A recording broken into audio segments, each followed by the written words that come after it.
Hey guys, Starscape back with another video. Yeah, I know it's been a couple months for content release, but I'm back today to bring you another video, but this time it's a short discussion. And I want to give a big thank you to Skinny for giving me the idea for this video. Without further ado, let's get into it. Now, Chapter 4, Season 4. The final season of Chapter 4, concluding its, well, very short run. We also got a bunch of stuff included, like the Eclipse POIs, the Kato Thorn boss, which is also pretty cool, the Heisted mini events, which were also pretty cool, and lastly, the gameplay mechanics and the weapons. But out of all those elements, we were missing one key detail: the story quests, which there were a bit of story quests, but they ended off on a very vague note. As it started with our heist crew gathering us to come help and take Kato Thorn's time machine, and it was all conducted by Sloane herself. Now, did we get this all through dialogue? No. Instead, we got Kato Thorn's death off screen and by a supposed rival of Kato. And that was where Chapter 4 Season 4's biggest letdown was. Even though the story has concluded and we moved on to Fortnite OG, there was something missing: the lack of story.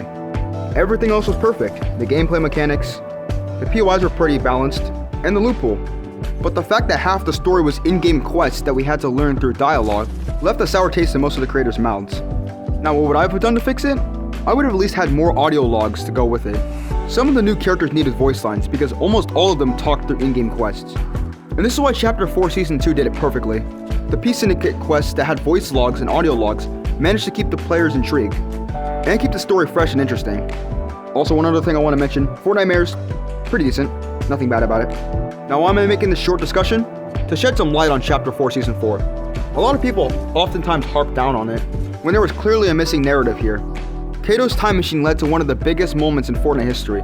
Us going back to the OG map for over a month, waiting for the end event to happen so the Big Bang could occur and we end up on Chapter 5. Although one could argue that Chapter 4 Season 4's story is likely in a rushed state, as Charlie Wen would be taking up the mantle as the Fortnite story director. And lastly, I wish we had a live event to conclude Chapter 4 Season 4's run. Well, I hope you guys enjoyed this short discussion.